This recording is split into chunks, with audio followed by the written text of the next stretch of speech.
શું તમારી વેફર આટલી પોચી અને ફૂલેલી બને છે કે પછી તમારી વેફર બરાબર ક્રિસ્પી નથી થતી?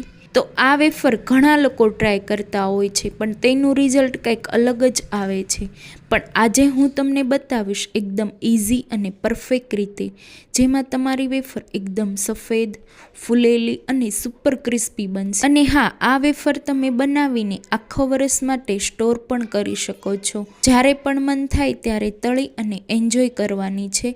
તો ચાલુ કરીએ આજની સુપરહિટ રેસીપી સાબુદાણાની ક્રિસ્પી વેફર. રેસીપી ગમે તો વિડીયોને લાઇક કરજો અને વધારેમાં વધારે શેર કરજો. આવી જ નવી રેસીપી જોવા માટે મારી ચેનલને સબસ્ક્રાઈબ કરજો. તો સૌથી પહેલાં આપણે અહીંયા 1 કપ સાબુદાણા, માપમાં જોઈએ તો 250 ગ્રામ જેટલા મેં સાબુદાણા લીધા છે. તેને આપણે સારી રીતે ધોઈ લઈશું. હવે તેને એક મોટા વાસણમાં લઈ સાબુદાણામાં 1 કપ જેટલું પાણી ઉમેરી તેને ઓવરનાઇટ માટે પલાળી લઈશું. હવે અહીંયા મેં એક જાડા તળિયાવાળી કડાઈ લીધી છે, જેમાં આપણે જે માપથી સાબુદાણા લીધા હતા તે જ કપના માપથી આપણે 2 કપ જેટલું પાણી ઉમેરીશું. અહીંયા તમારે એ વાતનું ખાસ ધ્યાન રાખવાનું છે, જેટલા સાબુદાણા લીધા છે તેટલાથી ડબલ પાણી લેવાનું છે. હવે તેમાં સ્વાદ પ્રમાણે અથવા 1 ચમચી જેટલું મીઠું, 1 ચમચી જેટલું જીરું અને 1 ચમચી અથવા સ્વાદ પ્રમાણે મરચાંની પેસ્ટને એડ કરી દઈશું અને બધી જ વસ્તુને સારી રીતે મિક્સ કરી લઈશું. અહીંયા આ પાણીને આપણે 4 થી 5 મિનિટ માટે ઉકાળી લઈશું. જ્યાં સુધી આપણું પાણી ઉકળે છે ત્યાં સુધીમાં આપણે બટેકાની એક પેસ્ટ બનાવી લઈએ. હવે તેના માટે એક મિક્સર જાર લઈશું. તેમાં 4 મીડિયમ સાઇઝના બટેકાને લઈ આ રીતે કટ કરીશું. હવે તેમાં અડધો કપ જેટલું પાણી ઉમેરી ઢાંકણ ઢાંકી ક્રશ કરીશું. અહીંયા તમે બટેકાને ખમણીને પણ એડ કરી શકો છો, પણ આ રીતે બટેકા એડ કરવાથી સાબુદાણા સાથે સારી રીતે ભળી જાય છે અને આપણી વેફર એક સરખી બને છે. હવે આપણું પાણી સારી રીતે ઉકળી ગયું છે.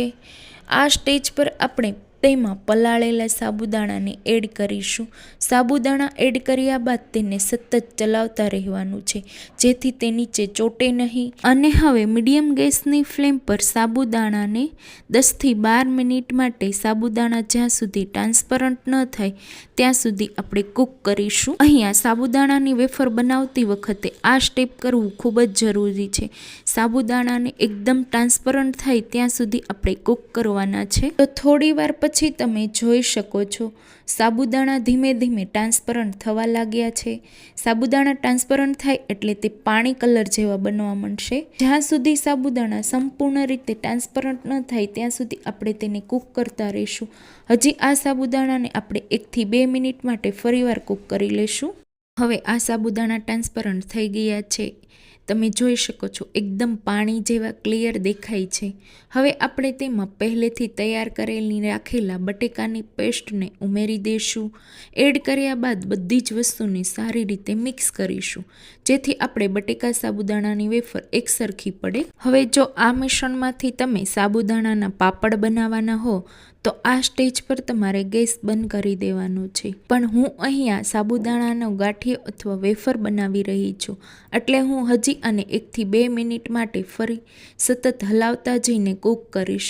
આ મિશ્રણને આપણે વધારે ઘટ બને એ રીતે 2 મિનિટ માટે કૂક કરીશું. પછી ગેસ બંધ કરી સાબુદાણાના ખીચાને ઠંડુ કરીશું. હવે આ મિશ્રણને 20 થી 25 મિનિટ માટે ઠંડુ કર્યા બાદ તમે મિશ્રણને જોઈ શકો છો મિશ્રણ ઘટ થઈ ગયું છે અને આ મિશ્રણને તમે હાથ અડાડો તેટલું ઠંડુ કરવાનું છે. મેં અહીંયા એક પ્લાસ્ટિકની થેલી લીધી છે, તેમાં મિશ્રણને એડ કરી પછી તમારે જેટલી પાતળી જાડી ચકરી બનાવી છે એ રીતે આપણે કટ કરવાનું છે અને આ રીતે લાંબી લાંબી વેફર બનાવવાની છે.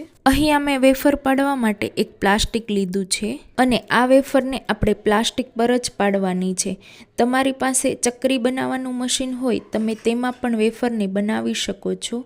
મેં અહીંયા મિશ્રણને પ્લાસ્ટિકની થેલીમાં એડ કરી જે રીતના મારે વેફર પાડવી હતી એ રીતે મેં લાંબી લાંબી વેફરને પાડી લીધી છે. હવે આ વેફરને 6 થી 7 કલાક માટે પંખાની નીચે સૂકવી દેશું. 6 થી 7 કલાક પછી આ વેફરની સાઈડ ચેન્જ કરી ફરીવાર આપણે 6 થી 7 કલાક માટે પંખાની નીચે સૂકવી દેશું. હવે 6 થી 7 કલાક પછી આપણે 2 થી 3 કલાક માટે તડકામાં રાખીશું, એટલે આપણી એકદમ ક્રિસ્પી એવી વેફર તૈયાર થઈ જશે.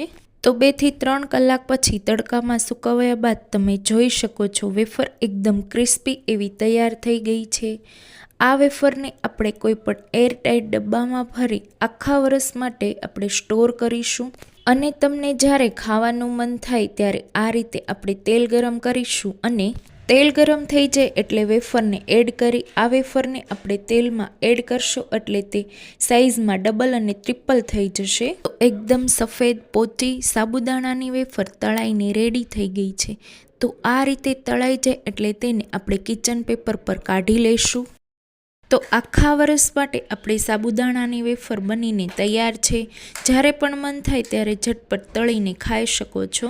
એકદમ સફેદ સોફ્ટ એવી સાબુદાણાની આ રેસીપી તમે જરૂર ટ્રાય કરજો અને મને કમેન્ટ કરીને જરૂર જણાવજો કે તમને રેસીપી ગમે તો વિડીયોને લાઇક કરજો અને વધારેમાં વધારે શેર કરજો.